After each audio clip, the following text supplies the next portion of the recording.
Welcome back, folks, to another episode of Good Scribes Only, our season 1 finale.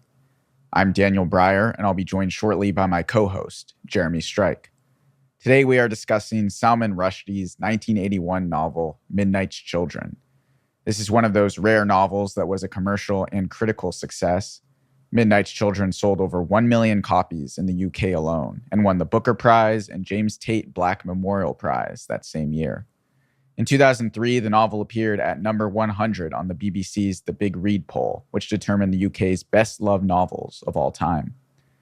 We recorded this episode right before Rushdie was attacked on stage and severely injured. It was a depressing and horrific event, and I'm scared that this podcast is going to make him feel worse.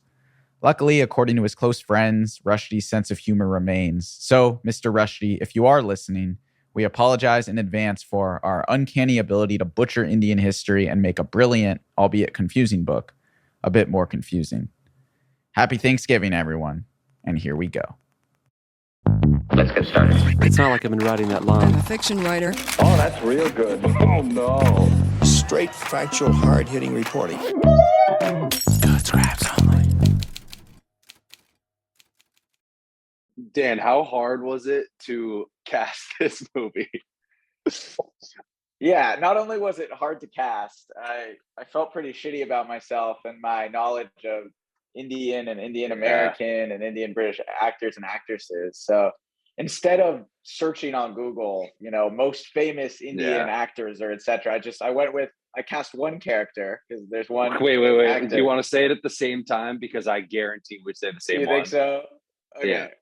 3, 2, 1. Dev Patel.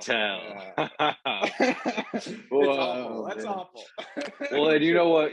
My only other character that I casted was. Did you see Lion? I didn't. I hear it's really good though. It is really good. The little kid, Sunny Pawar. Okay. I casted him as like little Salim. So the main character, Salim. That makes sense. My Dev Patel has to travel between 0 and 31 years using, I guess, a lot of CGI. But, and also a very large nose. A very large nose. Absolutely. Yeah. In lieu of the casting, I'll give you my my potted analogy of what this book is. All right. Okay. So it's takes place in India. Indian Forrest Gump meets American Gods. Yeah. Written like it's written, to me at least, written in the style of Dune. So Indian Forrest Gump plus American Gods plus a little bit of X-Men, actually, now that I think about it, written in the style of Dune. And then you have Midnight's Children. Would you disagree? No, I love that. I haven't read American Gods, so I was going to compare it to Forrest Gump meets 100 Years of Solitude. Okay. I haven't read 100 Years of Solitude, so you have me there. So if we combine all of these, I think we get at the heart of Midnight's Children. So. Mm-hmm. Yeah, I mean, I texted you recently and I was like, what a ridiculous book. It really was in every way. Did you enjoy it on the whole, though? I enjoyed it. I wish I had more time to dig in. We read a lot of these books before these podcasts. We do it a couple days before, and I wasn't expecting it to be as dense as it was.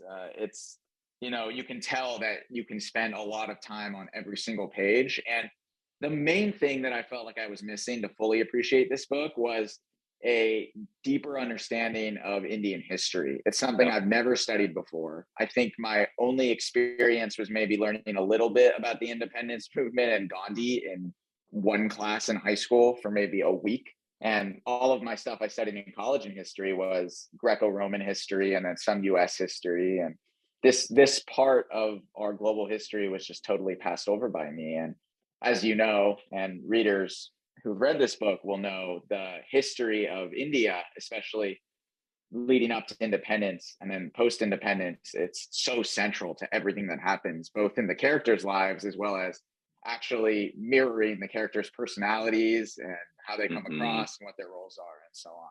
So yeah, I had the exact same thought. It was like, if we were thinking about pushing this back a week, I would have just watched like a bunch of documentaries on the Pakistani crisis and independentization of India, and just that sort of.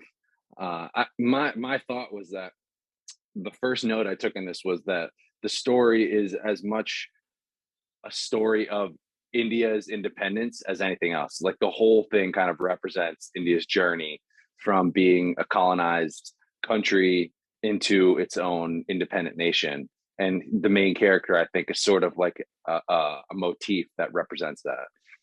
100%. It's a brilliant way to write historical fiction where the fiction side is almost more pronounced than the history. And yet, somehow, even though there are contradictions and there's a lot in here that is totally fantastical in nature, you still feel like after reading this book that you almost have a deeper understanding of what happened in India during this time period than you would if you had watched just the straight documentary or even read a book where you weren't having some of those fantastical elements. And I think that's something that Rushdie deals with explicitly here about the veracity of narrative, and whether something is true or not doesn't necessarily always inform whether or not something is meaningful to the people who experience that history. In other words, even in this narrative where a lot happens that is unrealistic and magical, the stories of these people with those magical elements almost tells a more holistic picture of this time period. Have you watched the master, like Rushdie's masterclass? I haven't yet. No. It's really good. He's real. Like I say, they're all really good, but his in particular really stood out to me. It's a masterclass on writing. Yeah. And one of the things you used a couple words that he mentions, like fantastical. He refuses to call himself a magical realist author because he says that should just be for like Jose Luis Borges and that group of writers at that time. So he called himself a surrealist writer. And I think he considers Neil Gaiman kind of like a surrealist writer also. Maybe Gaiman's a little more fantasy. But it's exactly what you said. It's like using surreal elements and myths to paint a more realistic picture of reality.